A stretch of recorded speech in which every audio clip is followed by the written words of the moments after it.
Hello, my name is Michael McDermott. I work at Brown University in the Identity and Access Management group. I'm here today to talk a little bit about Grouper and how you can use it in your day-to-day job. This video is designed as an introduction for folks who just have to use this tool as part of their daily job.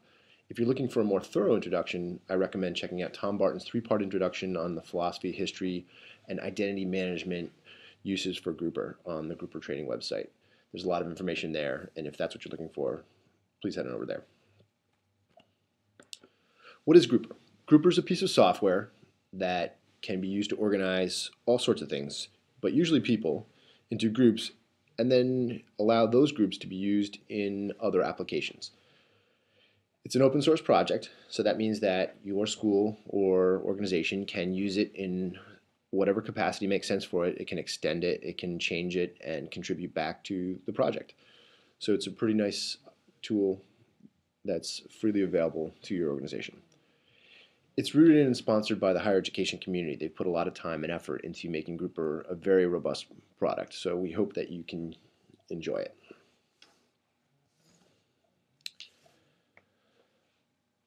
What can Grouper do? Well, I work at a university, and so all my examples are going to come out of that context. But many people, I think, are familiar with the basics of university enough to understand and extrapolate some of these examples and how they might help them if you don't work in a university. For starters, let's say I have a sociology class, and I want to set up a group mailing list and a shared wiki. You can imagine how annoying it would be if that's a really big class. Let's say there's 200 or 300 people. And I had to go into the wiki and add 200 or 300 people there, and then had to go into the group mail tool and had 200 or 300 people to the group there. That's quite a pain in the neck. As you can imagine what happens if I want to add a blog, file share system, maybe learning management system, and add those same 200 or 300 people to all of those. This is becoming quite unwieldy. Now multiply that by how many classes you have, and you can see this is quite an endeavor. What Grouper does is it allows you to enter your group information in one location, and then it allows other applications to hook into that group information, either directly or through some sort of provisioning event. It can pass information over to those other systems, and then they can use it. For you, this is a great benefit in that it allows you to manage all your group information in one spot. And depending on the nature of those groups, such as course enrollments, those can even be provisioned automatically, making it even easier for you to manage how those groups are used.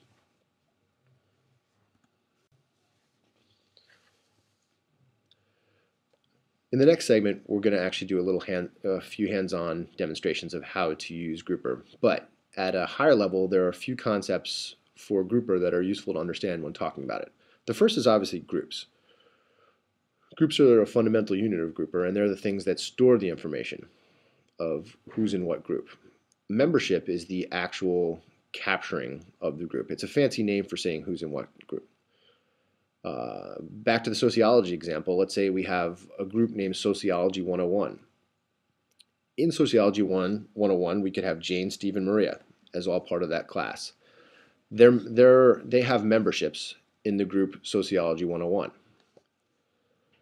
Stems, another concept in Grouper, are very familiar in your day-to-day life. Inside your computer's file system, you have your file system organized into folders, and that helps keep everything in places that make sense to you. Stems serve a similar purpose in Grouper. You can imagine how confusing it would be if you have, at your university or school, 5,000 classes, and you kept all of the classes in the same folder.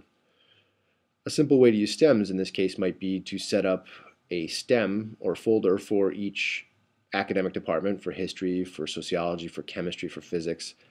And then inside each of those little folders, you'd set up a group for each of the particular classes, say Sociology 101, Sociology 102. It's just a way to keep things organized so that people don't go crazy trying to find out where their group information is stored.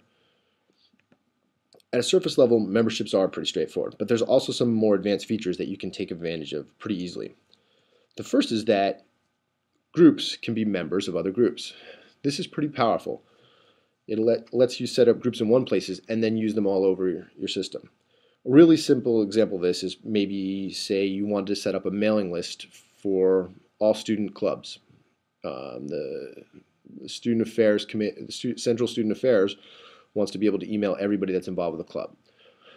Well, you can imagine how club memberships fluctuate throughout the course of the year. People join clubs, people leave clubs, all sorts of things like that, and it would be a pain to keep track of that all in one place.